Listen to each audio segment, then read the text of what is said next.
সালামু আলাইকুম। Nice guideline regarding diabetes management 2026-এর যে কিছু আপডেট এসেছে, এই আপডেটেড ম্যানেজমেন্টের কিছু অংশ নিয়ে আপনাদের সাথে আজকে আমি কথা বলতে চাই। ডায়াবেটিস ম্যানেজমেন্টের আমাদের দেশের যেহেতু নিজস্ব কোনো গাইডলাইন নাই, সো ডায়াবেটিক পেশেন্ট ম্যানেজমেন্টের ক্ষেত্রে আমরা এডিএ এবং নাইস গাইডলাইন এই দুটোই আমি সবচেয়ে বেশি ফলো করে থাকি। নাইস গাইডলাইনে এবার সবচেয়ে বেশি যে স্ট্রাইকিং চেঞ্জটা এসেছে সেটা হচ্ছে এম্পাগ্লিফ্লোজিনকে ফার্স্ট লাইন ড্রাগ হিসেবে অ্যাডভোকেট করা হয়েছে। তো প্রথমে এর আগের আমি আপডেটটাতে মডিফাইড রিলিজ মেটফর্মিনটাকে ফার্স্ট লাইন ড্রাগ হিসেবে রিকমেন্ড করা হয়েছিল। এম্পাগ্লিফ্লোজিন ছিল সেকেন্ড লাইন ড্রাগ।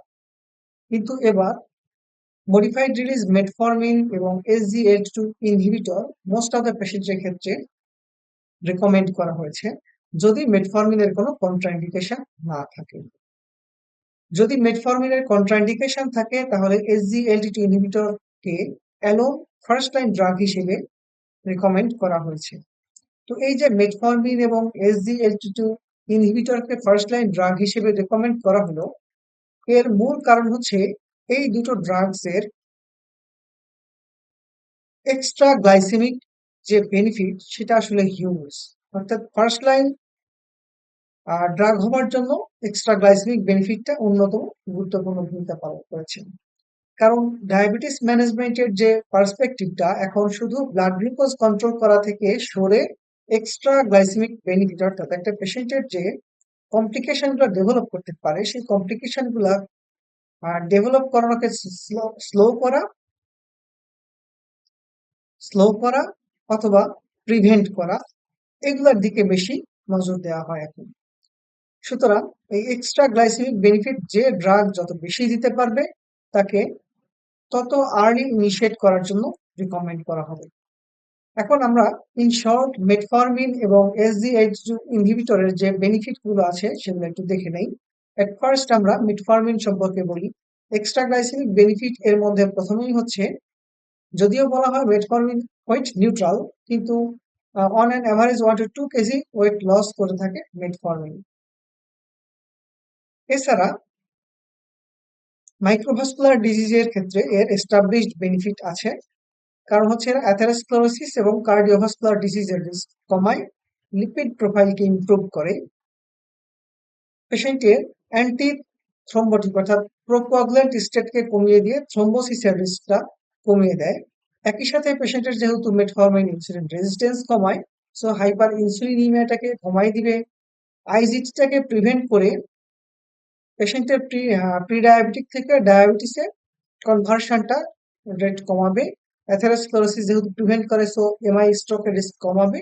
একই সাথে পেশেন্টের এন্ডোথেলিয়াল ফাংশন আর ভাস্কুলার অ্যাডহেশন মলিকুলের ইয়েটা কমাবে, অর্থাৎ এন্ডোথেলিয়াল ফাংশন ইমপ্রুভ করবে এবং ভাস্কুলার অ্যাডহেশন মলিকুলটাকে ডিক্রিজ করবে।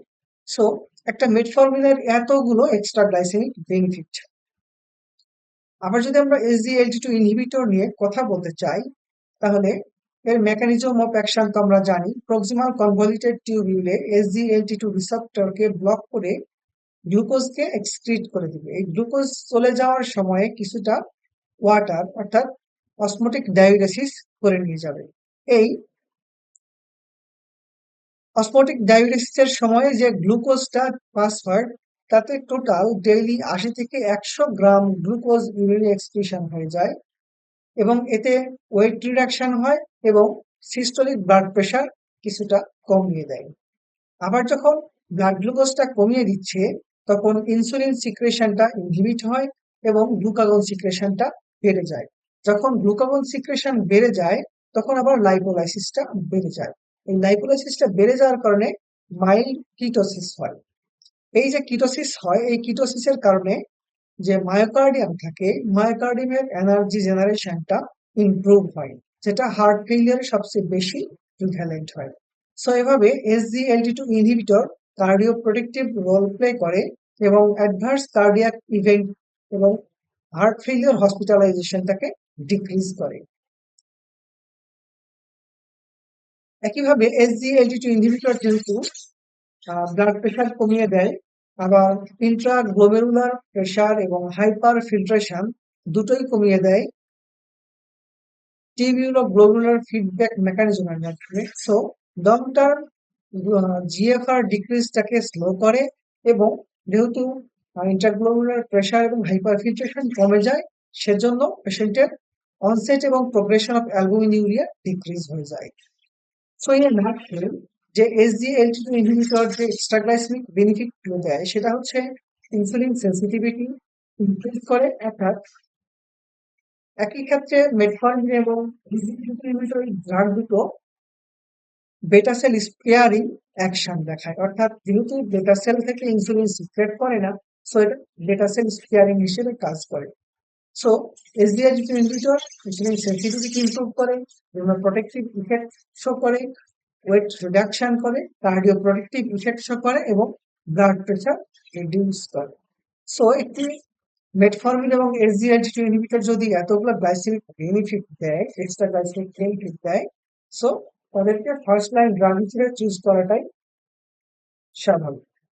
যে কোমরবিডিটি বেসড অ্যান্টিডায়াবেটিক ড্রাগের পাথওয়ে, অর্থাৎ অ্যান্টিডায়াবেটিক ড্রাগ চুজ করার যে ব্যাপারটা, সেটা তাহলে আমরা যেহেতু এসজিএলটি ইনহিবিটর এবং মেটফর্মিনের বেনিফিট গুলো পেয়ে গেলাম, সো আমাদের এই আলোচনা ডিসকাশনটা ইজিয়ার হয়ে যাবে। দেখেন, যদি কোনো পেশেন্টের টাইপ 2 ডায়াবেটিস থাকে, তাহলে মেটফর্মিন মডিফাইড রিলিজ এবং SGLT inhibitor first line drug হিসেবে স্টার্ট করব।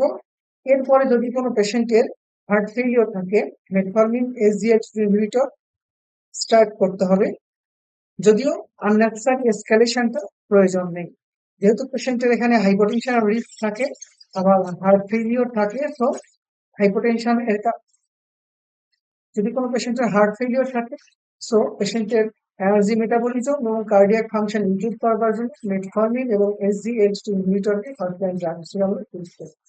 আবার যদি পেশেন্টের এএসসিভিডি অর্থাৎ অ্যাথেরোস্ক্লেরোটিক কার্ডিওভাস্কুলার ডিজিজ থাকে, তাদের ক্ষেত্রে যেহেতু মেটফর্মিন এবং এসজিএইচ2 ইনহিবিটর এক্সট্রা গ্লাইসেমিক বেনিফিট আমরা দেখলাম, অ্যাথেরোস্ক্লেরোটিক কার্ডিওভাস্কুলার ডিজিজ কমায়, রিডাকশন করে, লিপিড প্রোফাইল ইমপ্রুভ করে। সো এই জন্য এখানে আমরা ট্রিপল থেরাপি ইউজ করতে পারি, মেটফর্মিন, এসজিএলটি2 ইনহিবিটর, একই সাথে একটা জিএলটি1 রিসেপ্টর অ্যাগনিস্ট। এই তিনটাই এএসসিভিডি রিস্কটাকে রিডাকশন করে, ফার্দার কার্ডিওভাস্কুলার ডিজিজ গুলো রিস্ক কমিয়ে দেয়। এখন যদি কোনো পেশেন্টের ক্রনিক কিডনি ডিজিজ থাকে এবং তার ইজিএফআর 30 বেশি থাকে, তাহলে আমরা মেটফর্মিন এবং SGLT two inhibitor first line drug হিসেবে চুজ করতে পারি। কিন্তু যদি কোনো পেশেন্টের eGFR 20 to 30 ml per minute হয়, তাহলে তাকে আমরা আর মেটফর্মিন দিতে পারবো না, সেক্ষেত্রে আমরা এসজিএলটি2 ইনহিবিটর ইনিশিয়েট করতে পারবো, এর সাথে একটা ডিপিপি4 ইনহিবিটর ড্রাগ আমরা রাখতে পারবো। তো যদি কোনো পেশেন্টের ইজিএফআর লেস দ্যান 20 হয়ে যায়, তখন তাদের অনলি চয়েস রাখতে হবে আমরা একটা ডিপিপি4 ইনহিবিটর। আবার যদি পেশেন্টের অবেসিটি অথবা আর্লি অনসেট টাইপের বিএম থাকে, তাহলে মেটফর্মিন এবং এসজিএলটি2 ইনহিবিটর আমরা রাখবো, সাথে একটা জিএলপি1 রিসেপ্টর অ্যাগনিস্ট অথবা ডুয়াল অ্যাগনিস্ট লাইক টার্জেপাটাইড ইউজ করতে পারি। এখন যদি কোনো পেশেন্ট স্ট্রেইন হয়, তাহলে এই রেজিমেন্টটাকে যত ইজিয়ার করা যায়, যেমন অনলি মেটফর্মিনটাকে আমরা রাখবো, আর এক্ষেত্রে আমরা এসজিএলটি2 ইনহিবিটরকে ফার্স্ট লাইন ড্রাগ হিসেবে আমরা চুজ করবো না, কারণ এসজিএলটি2 ইনহিবিটর যেহেতু গ্লাইকোসিলিয়া করে, অসমোটিক ডায়ালিসিস করে, হাইপোটেনশন এবং ডিহাইড্রেশনের রিস্ক হতে পারে, এবং ফ্রেইল পেশেন্ট যেহেতু হাইপোটেনশন ডিহাইড্রেশনের কারণে ফল হতে পারে অথবা আদার কমপ্লিকেশনস নিয়ে আসতে পারে, আমরা এসজিএলটি2 ইনহিবিটর বেটার অ্যাভয়েড করব। এই হচ্ছে পেশেন্টের কোমরবিডিটি বেসড পাথওয়ে। এখন যদি পেশেন্টের অ্যাড অন থেরাপির দরকার হয় মেটফর্মিন এসজিএলটি ছাড়াও, সেক্ষেত্রে আমরা পেশেন্টের অ্যাড অন থেরাপির ক্ষেত্রে যারা মেটফর্মিন এসজিএলটি2 ইনহিবিটর করছে, তাদের ক্ষেত্রে আমরা জিএলপি1 রিসেপ্টর অ্যাগনিস্ট অথবা টার্সেপাটাইড ইউজ করতে পারি, অথবা ওখানে অ্যাড করতে পারি ডিপিপি4 ইনহিবিটর। তবে মাথায় রাখতে হবে, জিএলপি1 রিসেপ্টর অ্যাগনিস্ট এবং ডিপিপি4 ইনহিবিটরটাকে আমরা কোনো সময়ই একসাথে ইউজ করব না। যদি এভাবেও তার ব্লাড সুগার কন্ট্রোল না হয়, তাহলে আমরা একটা সালফোনাইলুরিয়া অ্যাড করতে পারি। তবে অবশ্যই যদি আমরা জিএলপি1 রিসেপ্টর অ্যাগনিস্ট ইউজ করি, আমাদেরকে ডোজ রিডাকশন করে সালফোনাইলুরিয়া অথবা জিএলপি1 রিসেপ্টর ইউজ করতে পারি। কারণ সালফোনাইলুরিয়া হাইপোগ্লাইসিমিয়া রিস্কটা বেড়ে যায়। একই সাথে যদি কোনো পেশেন্টের পাইগ্লিটারও ইউজ করার সুযোগ থাকে, যেমন সাথে এমএএস এর ফ্যাটি লিভার ডিজিজ থাকে, সেক্ষেত্রে পাইগ্লিটাসও একটি বেটার অপশন। বাট এই সকল ড্রাগের কোনোটি যদি HbA1c রিডাকশন করার জন্য পর্যাপ্ত না হয় এবং পেশেন্টের HbA1c সহ অন্যান্য ইনসুলিন ইনিশিয়েশনের ইন্ডিকেশন যদি থাকে, তাহলে আমরা সেই পেশেন্টের ইনসুলিনটা স্টার্ট করি। এ হচ্ছে অ্যাড অন থেরাপি, অর্থাৎ যখন আমাদের ব্লাড সুগার কন্ট্রোল হবে না, তখন আমরা যে কোনো একটা অপশন এর মধ্যে থেকে অ্যাড অন থেরাপি হিসেবে চয়েস করতে পারি।